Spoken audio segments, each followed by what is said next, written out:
ನಮಸ್ಕಾರ. ನಮಸ್ಕಾರ. ಹೇಗಿದ್ದೀರಾ ಸರ್? ಚೆನ್ನಾಗಿದ್ದೀನಿ ರವಿ. ಸುಮಾರು ದಿನಗಳಾಗೋಯ್ತು. ಸೊ ನಾವು ಭೇಟಿಯಾಗಿಲ್ಲ. ಸೊ ಹೌದು. ಏನ್ ಮಾಡ್ತಾ ಇದ್ದಾರೆ ಸರ್ ಸದ್ಯಕ್ಕೆ ಇವಾಗ ಅಂತ? ಸದ್ಯಕ್ಕೆ ನನ್ನ ಕೆಲಸ ಇದೆ, ಹ್ಮ್ ಹ್ಮ್ ಆಮೇಲೆ ಸಿನಿಮಾ ಇದೆ. ಹ್ಮ್ ಹ್ಮ್. ಎರಡೂ ಮಾಡ್ಕೊಳ್ತಾ ಹೋಗ್ತಾ ಇದ್ದೀನಿ. ಓಕೆ.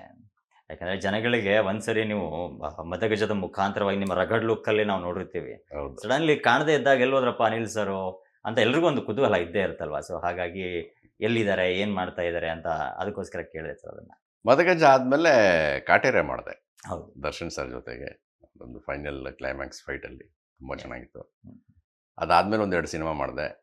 ಅದಾದ ನಂತರ ಈಗ ಒಂದು ಕೆಲವು ಆಫರ್ಸ್ ಬಂದಿದೆ, ಒಪ್ಕೊಂಡಿದ್ದೀನಿ.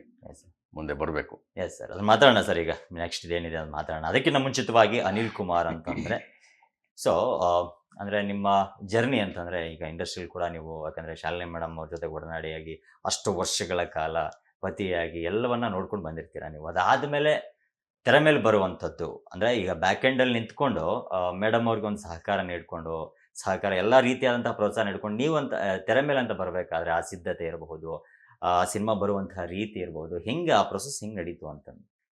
ಇದು ಎರಡು ಥರ ಈ ಪ್ರೊಸೆಸ್ ಆಯಿತು ನಾನು ಸಿನಿಮಾಗೆ ಬರೋದು. ಒಂದು, ನಾನು ಮೊದಲು ಇವೆಂಟ್ಸ್ ಮಾಡ್ತಾಯಿದ್ದೆ. ಆವಾಗ ನನಗೆ ಹೆಲ್ಪರ್ಸ್ ಬೇಕಾಗಿತ್ತು.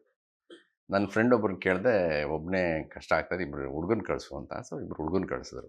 ಅದರಲ್ಲೆಲ್ಲ ಆಯಿತು. ಅವ್ರಿಗೆ ಕೊನೆಯಲ್ಲಿ ದುಡ್ಡು ಕೊಟ್ಟೆ. ಅವ್ರು ದುಡ್ಡು ತೊಗೊಂಡು, ಸರ್ ಈ ದುಡ್ಡಲ್ಲಿ ನಾನು ಟೈಟ್ಲ್ ರಿಜಿಸ್ಟರ್ ಮಾಡಿಸ್ತೀನಿ ಅಂದರು. ಅಂದರೆ ಅಂತಂದೆ, ಸರ್ ನಾನು ಸಿನಿಮಾ ಮಾಡ್ತಾಯಿದ್ದೀನಿ, ಈ ದುಡ್ಡಲ್ಲಿ ಟೈಟ್ಲ್ ರಿಜಿಸ್ಟರ್ ಮಾಡಿಸ್ತೀನಿ, ನೀವು ಹೆಲ್ಪ್ ಮಾಡಬೇಕು ಅಂತಂದರು. ಸರಿ ಅಪ್ಪ, ಹೆಲ್ಪ್ ಮಾಡ್ತೀನಿ. ಯೂಶ್ವಲಿ ಯಾರಾದರೂ ಏನಾದ್ರು ಕೇಳಿದ್ರೆ ನಾನು ಡಿಸ್ಕರೇಜ್ ಮಾಡಲ್ಲ. ಹೌದಾ, ಮಾಡಿ, ಚೆನ್ನಾಗಾಗಲಿ ಅಂತ ಹೇಳಿ ಅವತ್ತು ಮಾತು ಕೊಟ್ಬಿಟ್ಟೆ, ಆಯ್ತು ಹೆಲ್ಪ್ ಮಾಡ್ತೀನಿ ಅಂತ. ಅದು ನನಗೆ ಗೊತ್ತಿರಲಿಲ್ಲ. ಅದು ಹಾಗೆ ಸುಮಾರು ದಿವಸ ಆಯಿತು, ಮರ್ತೋಗಿದ್ದೆ. ಒಂದು ದಿವಸ ಕರೆ ಬಂದು ಫೋನ್ ಮಾಡಿದ್ರು ಅವರು. ಮಾಡಿ, ಸರ್ ಸಿನಿಮಾ ಸ್ಟಾರ್ಟ್ ಆಗ್ತಾ ಇದೆ, ನಿಮ್ಮದೊಂದು ಪಾತ್ರ ಇದೆ, ಬನ್ನಿ ಮಾಡಿ. ಹೌದಾ, ಸರಿಯಪ್ಪ ಅಂತ ಹೋದೆ. ಆಗ ಫಸ್ಟ್ ಸಿನಿಮಾ ಮಾಡಿದ್ದು ನಾನು ಮಂತ್ರಮ್ ಅಂತ. ಓಕೆ. ಈಗ ಸಜ್ಜನ್ ಅವರು ಡೈರೆಕ್ಷನಲ್ಲಿ. ಅವ್ರು ಈಗ ಒಂದು 3 ಸಿನಿಮಾ ಮಾಡಿದ್ದಾರೆ. ಅಚ್ಯುತ್ ರಾವ್ ಸರ್ ಇಟ್ಕೊಂಡು 4 Walls and 2 Walls and 4 Nighties, ಆಮೇಲೆ ಮೃತ್ಯುಂಜಯ ಅಂತ ಒಂದು ಮಾಡಿದ್ರು.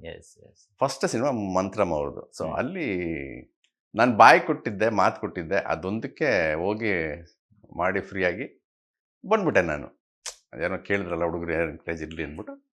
ಅದಾದ ನಂತರ ನಾನು ಕೆಲ್ಸಕ್ಕೆ ಸೇರಿಕೊಂಡೆ. ಬೇರೆ ಯಾವುದೋ ಹಾಸ್ಪಿಟಾಲಿಟಿ ಕನ್ಸಲ್ಟೆನ್ಸಿ, ಇವಾಗ ನಾನೇನು ಕೆಲಸ ಮಾಡ್ತೀನೋ ಅದೊಂದು ಆಫೀಸ್ ಸೇರಿಕೊಂಡೆ. ಆಫೀಸ್ ಸೇರಿ 1-2 ವರ್ಷ ಆಗಿತ್ತು. ಅಲ್ಲಿ ನನಗೆ ಸ್ವಲ್ಪ ಆರೋಗ್ಯ ಸರಿ ಹೋಗಲಿಲ್ಲ. ಒಂದು 1 ಇಯರ್ ಬೆಡ್ ರಿಡನ್ ಆಗಿದೆ. ಆಗ ದಾಡಿ ಬಿಟ್ಟು ಓಕೆ ಪೋಸ್ಟ್ ಹಾಕಿದ್ದು ಫೇಸ್ಬುಕ್ಕಲ್ಲಿ. ಆಗ ಶಾಲಿನಿ ಅವರು ಬಿಗ್ ಬಾಸಲ್ಲಿದ್ದರು, ಅವ್ರಿಗೂ ಗೊತ್ತಿಲ್ಲ ಇದು. ಸೊ ನಾನು ಒಂದು ಫೇಸ್ಬುಕ್ಕಲ್ಲಿ ಒಂದು ಪೋಸ್ಟ್ ಹಾಕಿದಾಗ ಅಲ್ಲಿ ದೊಡ್ಡ ಸಿನಿಮಾಗೆ ಎಂಟ್ರಿ ಸಿಕ್ಕಿದ್ದು ನನಗೆ ಫೇಸ್ಬುಕ್ಕಿಂದ. ಈಗ ಮಂಜು ಮನಸ್ಸು ಅಂತ ಒಬ್ಬರು ಆಗ ಮಫ್ತಿಗೆ ಅಸೋಸಿಯೇಟ್ ಆಗಿದ್ರು. ಓಕೆ. ಅವ್ರು ಫೇಸ್ಬುಕ್ಕಲ್ಲಿ ಮೆಸೇಜ್ ಹಾಕಿದ್ರು, ಸರ್ ಈ ಥರ ಸಿನಿಮಾ ಇದೆ, ಮಾಡ್ತೀರಾ ಅಂತ. ನಾನು ಸಿನಿಮಾದವನು ಅಲ್ವಲ್ಲಪ್ಪ, ನೀವು ಬನ್ನಿ ಮಾತಾಡೋಣ ಅಂತಂದರು. ಸೊ ಆಗ ಫ್ರೀಯಾಗಿದ್ದೆ. ಹೋಗಿ ಅವ್ರನ್ನ ಭೇಟಿ ಆದಾಗ ನರ್ತನ್ ಮತ್ತು ಅವರು ಫ್ರೀಯಾಗಿದ್ದರು ಆವತ್ತೊಂದು ದಿವಸ. ಓಕೆ. ಆಗ ಅವ್ರು ನರ್ತನ್ಗೆ ಭೇಟಿ ಮಾಡಿ ನಾನು ಫಸ್ಟೇ ಹೇಳ್ಬಿಟ್ಟೆ ಯಾರಿಗೂ, ಸರ್ ನನಗೆ ಆ್ಯಕ್ಟಿಂಗ್ ಬರಲ್ಲ, ನಾನು ಆ್ಯಕ್ಟರ್ ಅಲ್ಲ ಸರ್, ನಾವು ಮಾಡಿಸೋಣ ಸರ್, ಒಂದು ಚಿಕ್ಕ ರೋಲ್ ಇದೆ, ನಾವು ಹೇಳ್ತೀವಿ, ನೀವು ಅದಂಗೆ ಮಾಡಿ ಅಂತಂದರು. ಸರಿ ಅಂತ ಒಂದು 2-3 ಪಾತ್ರಗಳು ಮಾಡಿಸಿದ್ರು. ಅದರಲ್ಲಿ ಒಂದು ಚೆನ್ನಾಗಿ ಇಷ್ಟ ಆಯಿತು ಅವ್ರಿಗೆ. ಸೊ ಹಾಗೆ ಫಸ್ಟ್ ಎಂಟ್ರಿ ನನಗೆ ಮಫ್ತಿಯಲ್ಲಿ, ದೊಡ್ಡ ಸಿನಿಮಾ ಅಂತಂದರೆ ಮಫ್ತಿ ಫಸ್ಟ್. ಓಕೆ. ಹಾಗೆ ಇಂಟ್ರಡ್ಯೂಸ್ ಆಗಿದ್ದು, ಹಾಗೆ ಕ್ಯಾರಿ ಆನ್ ಆಯಿತು ಇವತ್ತವರೆಗೂ.